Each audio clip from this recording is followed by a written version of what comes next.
Hello everyone, it's Alistair again, the Knight of the Orchards, and I'm here this time with my friend Angie. Hi. To talk about Dragon Age Absolution. And quickly, before we get into it, I think it's quite funny actually how we ended up watching it, because although I'm a huge Dragon Age fan and have been since I played the first game, I didn't actually know that this was coming out. It was a complete surprise to me, and Angie was just looking on Netflix to find a show to watch. And we found Dragon Age, and I thought, oh, well, I may as well watch it with her. And it turned out that actually I really liked it, and we watched the entire thing in one sitting. So I thought we'd do a little recap here, particularly because, again, I'm coming from a Dragon Age fan background, and Angie didn't even know this was a series until I told her. So we have quite different perspectives to bring to this. So basically, I look for random cartoons to watch on Netflix regularly, because it's just my personal indulgence time of not having to think about too many things. And Dragon Age turned out to be something that I didn't expect, and it was really nice to have Alistair to explain everything that I don't actually know going on in the series. Yeah, so I think that's a good place to start then. I mean, as somebody who doesn't really know much about Dragon Age, obviously I did have to tell you a few things as we went through. Did you think the show gave enough context for people who weren't really familiar with it? Well, actually, there were several points that I think I wouldn't really understand what was going on in the series. So, for example, at the ending, it was very obvious that I didn't know that the character exists, because I'm pretty new to the universe. And that was when I had to ask a lot about what's going on. And also about the spirit in the first episode, that it would actually turn into a demon. I thought I was watching Teen Titans, but it needs a lot more explanation than I thought. Yes, the whole idea of the Fade and the Veil and the way that spirits and demons can turn from one to the other. I did think that that was a really cool sequence for me, but it did feel like if you didn't know how that works, then the whole sequence when the Magister is trying to summon the Spirit of Wisdom wouldn't have made any sense. So in terms of the broad kind of arc of the show, I mean, what did you think about the 6 episodes? Did you have any ones that particularly stood out to you?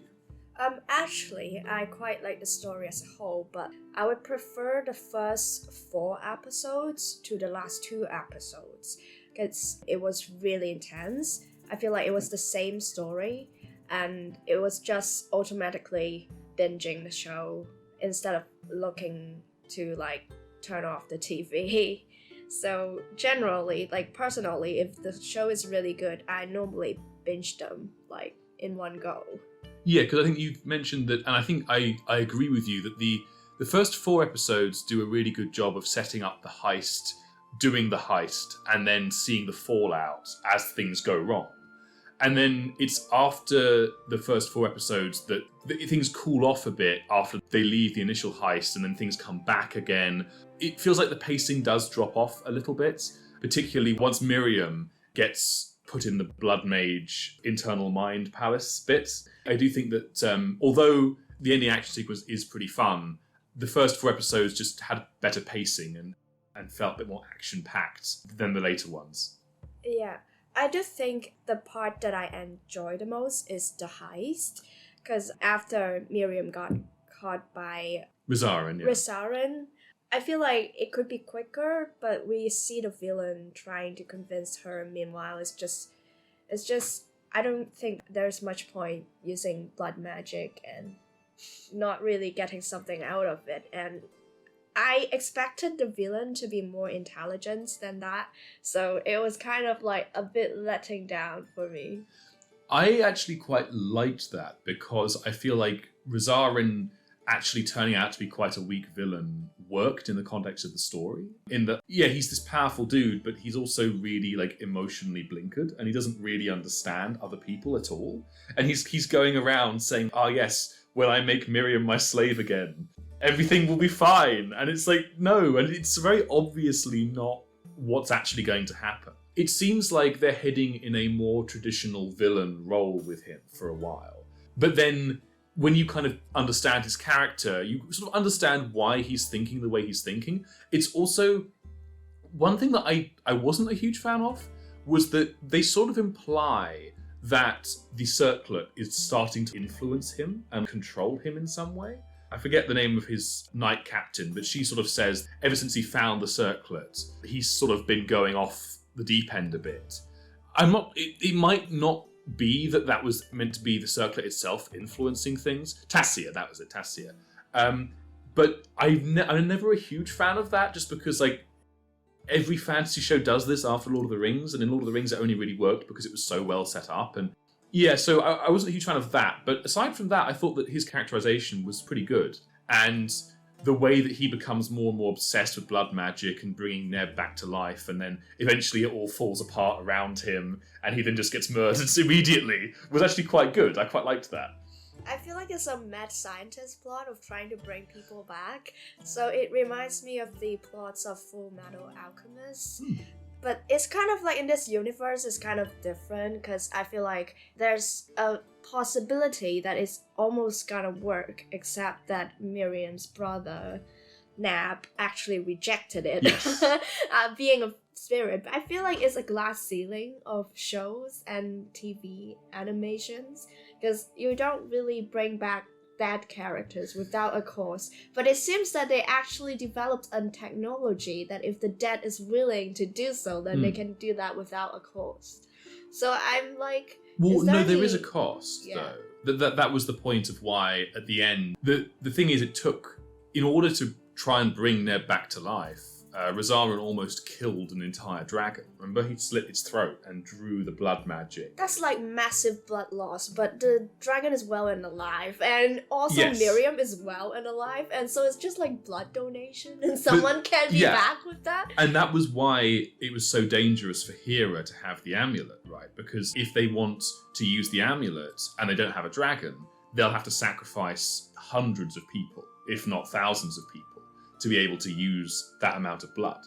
That was also why you saw Razarin, when he used the blood magic to control the dragon, he draws all of the blood out of all of those corpses in the courtyard. They don't necessarily do a great job of explaining this in the show, but the thing that makes blood magic in the lore so dangerous is that it's more powerful than regular magic, but it fundamentally requires sacrifice. It requires, if not death, then at least pain to be caused to other people.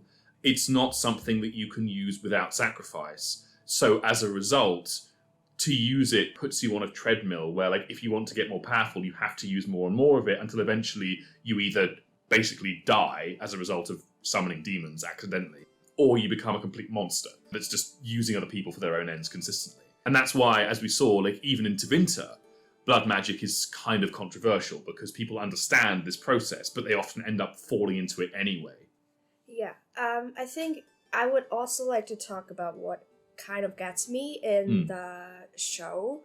Because apart from the heist, I feel like afterwards is the reveal of the true culprit of the whole setup was actually the ex of Miriam. And I was like, what? What am I watching? I thought it was Fairbank, but it seems that Fairbank is not the character, right? No, and I thought they did quite a good job of setting this up because, again, we see Fairbanks seemingly betray Hera, Miriam's ex, in the vault. And then we see Fairbanks try to escape and then try and talk to Miriam and then die. So it sets it up very nicely that Hera was betrayed and that Fairbanks was trying to sell them out. But actually, no, we realise that no, actually Hera was the one who was betraying Fairbanks, but he got the drop on her. And then after that, it's revealed that Hera was the one who set up the entire thing. And I do think that, but the one part of the plot that I thought was a bit weak was the idea that, Hera had set up with Razarin to, like, capture all of them and capture Miriam.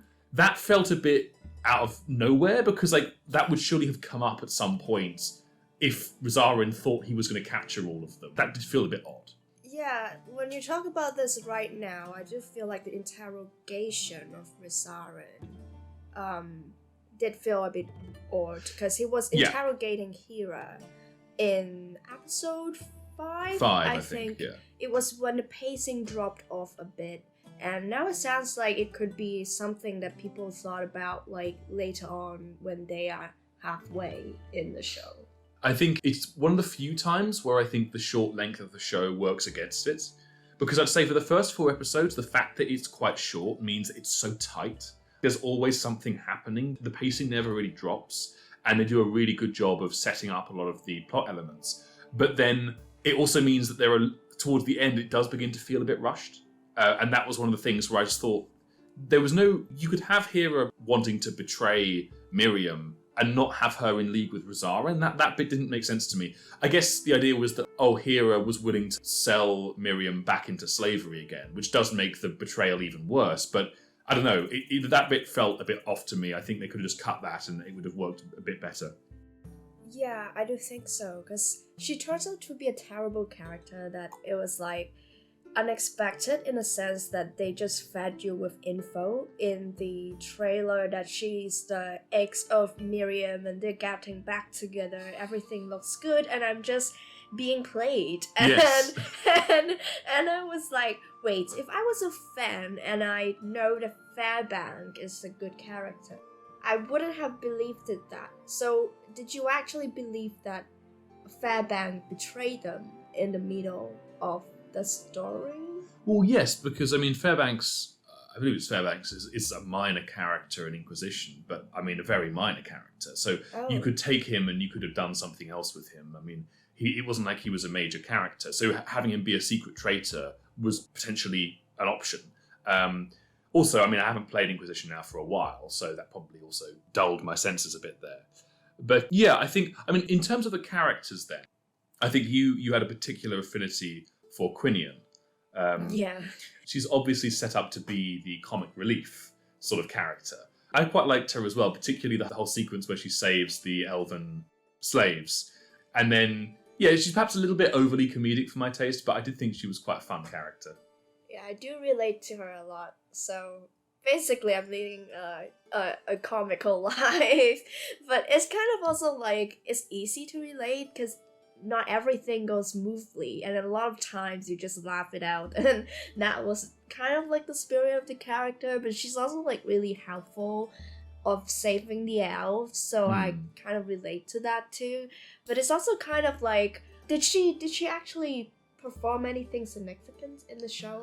The show can do without her. I think the thing is, if you remember, a lot of the fight scenes with her in it was her by herself. Like you had the two male characters, the two warriors. That's it, Lachlan and Roland. And they sort of switched the focus during the heist between Quinion on her own, Lachlan and Roland together, and then Miriam and Hera. And that was kind of how they did it. So I think Quinion didn't really do anything particularly important by herself until the very end, when she, of course, was the one that tamed the dragon. But aside from that, her role in the heist was mostly to just kind of go off and do her own thing and just sort of have her own little mini story. Whereas the heist storyline was very much based around Miriam and Hera and Rosarin. Yeah, I feel like they could actually do without Roland, Lachlan, or Quinion. Yeah. Yeah, like there could be other characters and the plot wouldn't be affected. But I was like also quite shocked at the end of the show that Roland and Lachlan kissed. I didn't get the hints. Like that's maybe just you didn't get the flirting. Yeah. Like it was not done like explicitly. It was a subtle. So for me, it was a twist. Yeah.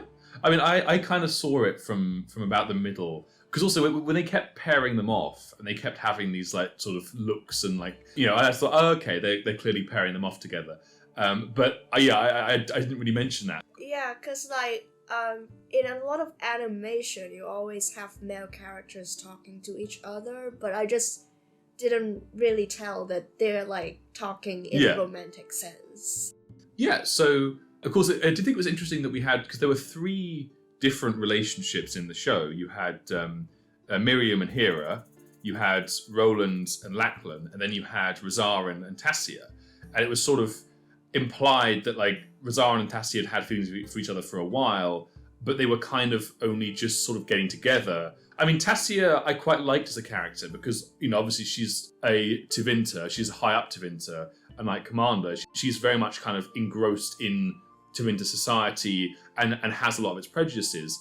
But equally, they didn't go out of their way to make her a complete monster. She was an understandable character with motivations that made sense. I wouldn't be surprised at all if we see her come back in the next game. Because, again, it seems very, very obvious now that the next game is going to be at least partially set in the Tevinter Imperium.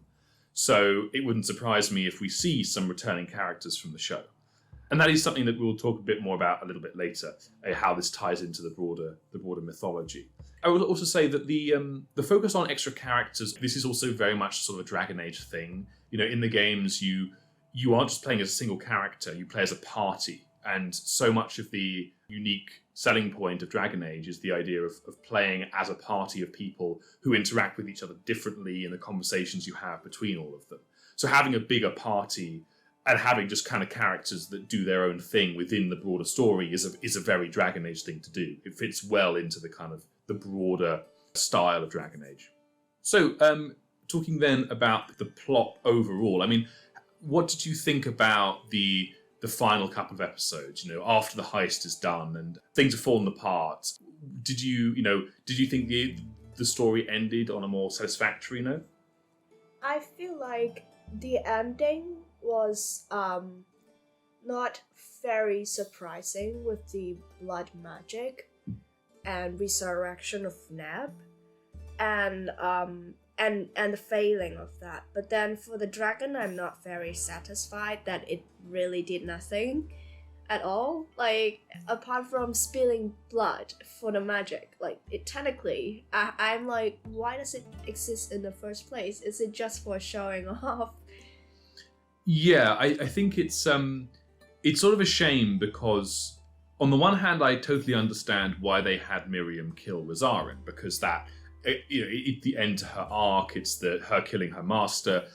But at the same time, I think it was sort of a missed opportunity to have the dragon kill Rosarin. I think that would have actually been a more enjoyable ending from that point of view, because the dragon doesn't actually do a huge amount. Like, it gets unsealed and then resealed again, and then it gets unsealed, it gets mind controlled, and then, as you say, it basically just becomes used for the blood magic, and then nothing really else beyond that. And I mean, it was nice to see Quinion becoming the Dragon Whisperer, but aside from that, it doesn't really do a huge amount. And given how important dragons are to Dragon Age, that is kind of a shame. Yeah, I think it's more symbolical of like getting freedom. But I really wish to see more actions with the dragon, and perhaps like a dragon riding Quinion. Quinion, yeah, would be great. Yeah, I think that's definitely. It's one of those situations where, again, I think the fact there are only 6 episodes and they're quite short. The dragon itself also, in a more like animation sense, looked to be animated quite differently to the rest of the show. Like it looked like it was. And I mean, it fit in well, but it certainly looked different visually from the rest of the show. And I would say the animation style overall I thought was pretty good. I'm not a big anime or animation watcher, so I'm not the best person to judge. But I thought the actual style and the quality of the animation was overall pretty good. The style is... Because I watch a lot of cartoons, so I think it's like normal standard, because I watched the Arcane some time ago, and I do think they actually have a better standard of drawing animations right there.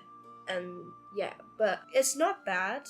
Dragon Age animation is not bad, but I wish, like, for example, for details, like in the first episode when they showed the castle and the walls that people are climbing above it, it's just 3D, and yeah, probably not a high budget, I guess.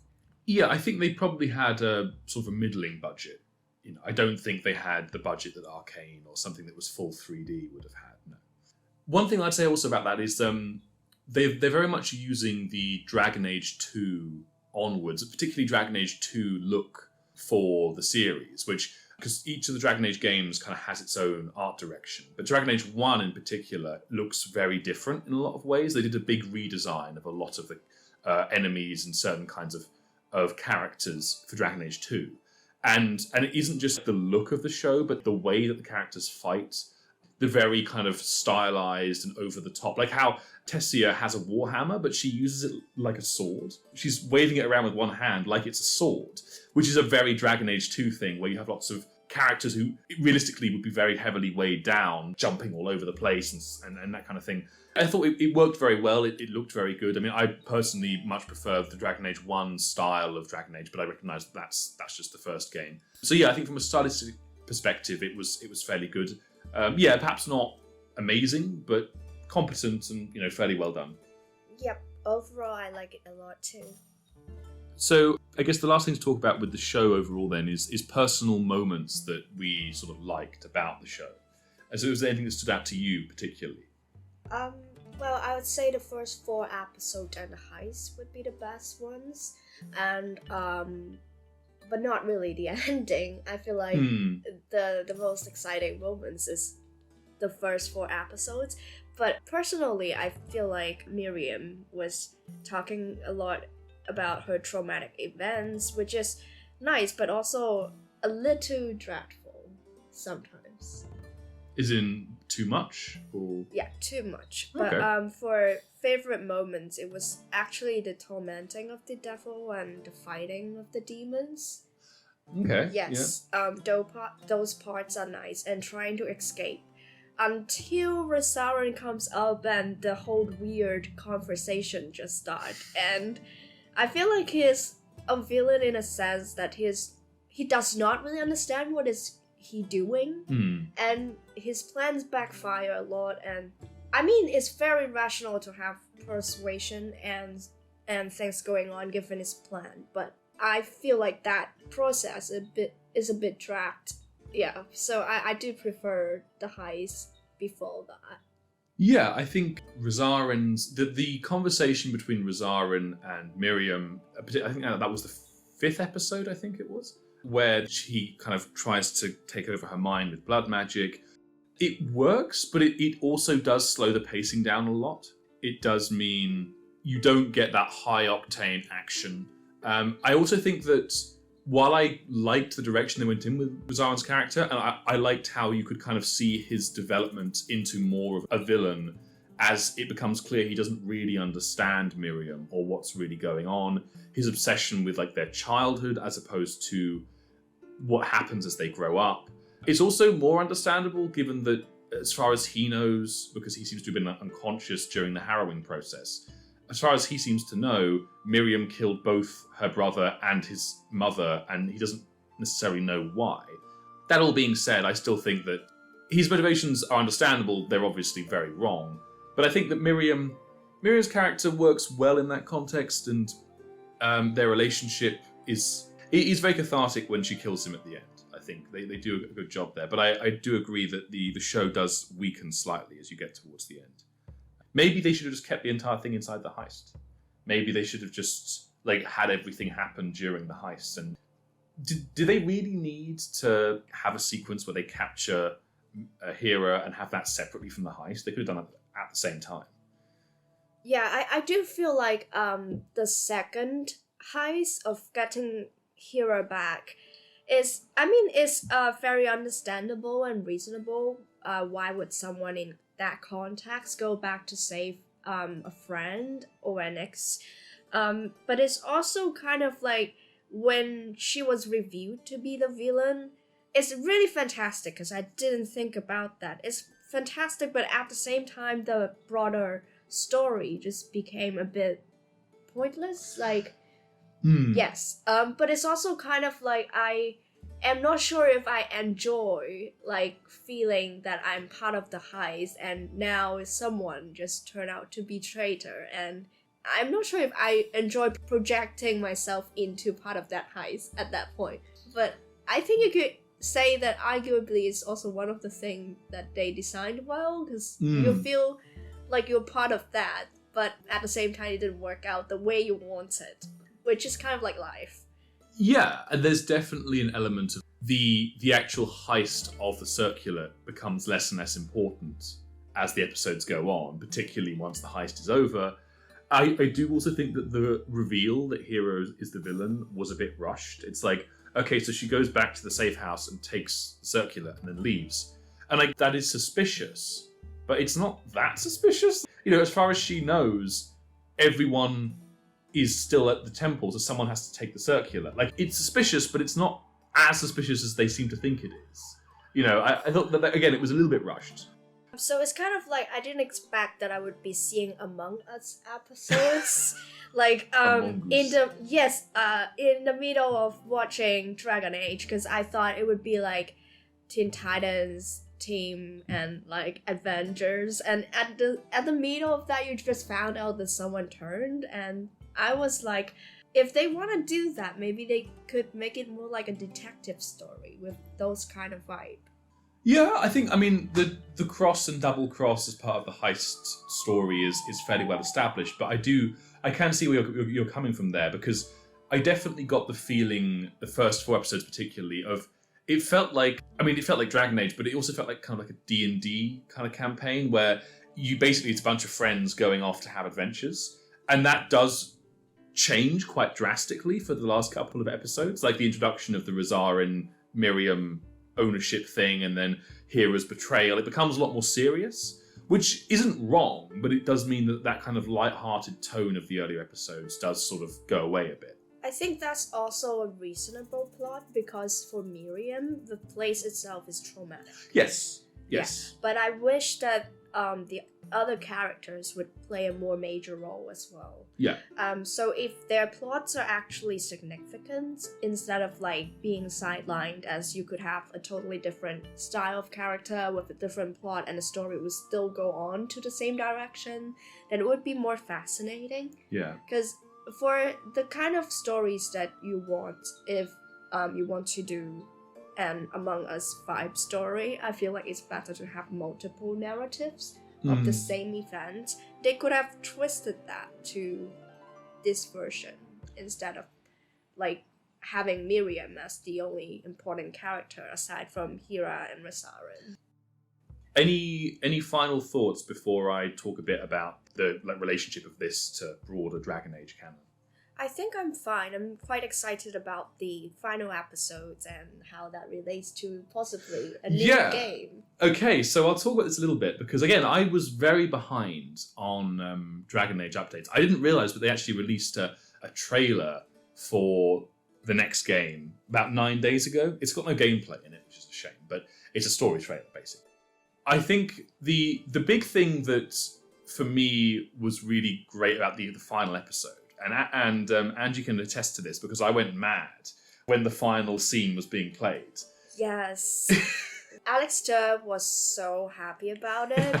I didn't expect that coming. Like, as someone who is totally new to the universe, I'm like, wait, what is going on? Is it like, what kind of things happen? And the true villain right there in the red ore is just a bit unrecognizable, and I'm like needing explanation for it. Yeah, so obviously if you've played Dragon Age 2 or indeed Dragon Age Inquisition, the implication at the end there is very obvious. And I should have got this when Hera called their contact the Crimson Knight, because red in Dragon Age at this point is very associated with red lyrium. So the fact that I didn't link that together was on me. But the reveal that Kirkwall, because when Hera said, "Oh, take the circular to Kirkwall," I assumed that was just like a one-off reference, because Kirkwall is where Dragon Age 2 is set. I thought it was just like a nice reference for the fans, but no. It seems like Knight Commander Meredith, who of course is the ultimate antagonist of Dragon Age 2, and the reason why the situation between the mages and the Templars gets as bad as it does, is still alive. Which, I mean, given that she literally turns into a pile of like a lyrium statue at the end of Dragon Age 2, suggests that actually things have gone further than we necessarily expected in Dragon Age 2, because of course Dragon Age Inquisition brings in the idea of the Red Lyrium Templars as their own faction within Thedas. So the idea that they, not only are they still around after the events of Inquisition, but that they are actually linked, like Meredith is still alive, because Corypheus, who was the antagonist of Inquisition, was at that point the leader of the Red Templars. But Corypheus dies or is killed or goes away at the end of Inquisition, so they need a new commander. And Meredith is actually a really good choice because she has history in the games. I mean, I'm not a huge fan of Dragon Age 2 for a lot of reasons, but it's nice to have her be reused. And it makes it very clear that the Red Templars are going to be a major faction in the upcoming game. And also that they are now linked in some way with Tevinter. So again, it wouldn't surprise me if we see some Red Templars allying with some of the Tevinter families, or maybe the Venatori and the Red Templars fighting it out, because it's clear also that the Red Templars, for whatever reason, probably because they hate mages, really hate the Tevinter Imperium. So we could be looking at a full-scale war between the Red Templars and Tevinter. So it was just a really great reveal, because it had been subtly built up that there was something going on about Kirkwall, and that there was more going on here. And particularly Hera's reveal that she just wants to burn Tevinter to the ground. I'm going to be very interested to see what happens in the next game, whether they really delve into this, or whether they kind of have it more in the background, but it's still an important aspect of the Red Templars, because they were very important in the last games. They might not want to have it be too big a deal, but it all but confirms to me that that is going to be a big part of the major story. And just more generally in terms of how this ties into the broader kind of Dragon Age world, again, the issues aside with how new people kind of engage with it, I actually think that they do a pretty good job of centering the story in the world of Dragon Age. Obviously, license given for the kind of story this is, but they keep it within the lore. There's nothing in it that makes me kind of think, oh, this is too far removed from the lore. And yeah, I think overall, final thoughts from me on the show as a whole, I thought it was overall pretty good. I thought, again, the first 4 episodes were definitely the best. Once the heist ends, things do slow down a bit.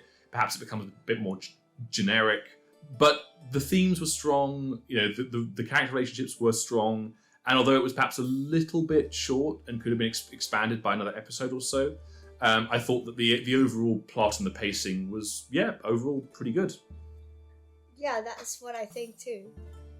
Okay, well, I think that will be enough for today. So again, I've been Alistair, the Knight of the Orchards. We're here with Angie. And I hope you've enjoyed our discussion of Dragon Age Absolution. Please do stick around. I'll be doing more Dragon Age content, hopefully, when the next game comes out. Okay, bye! Bye!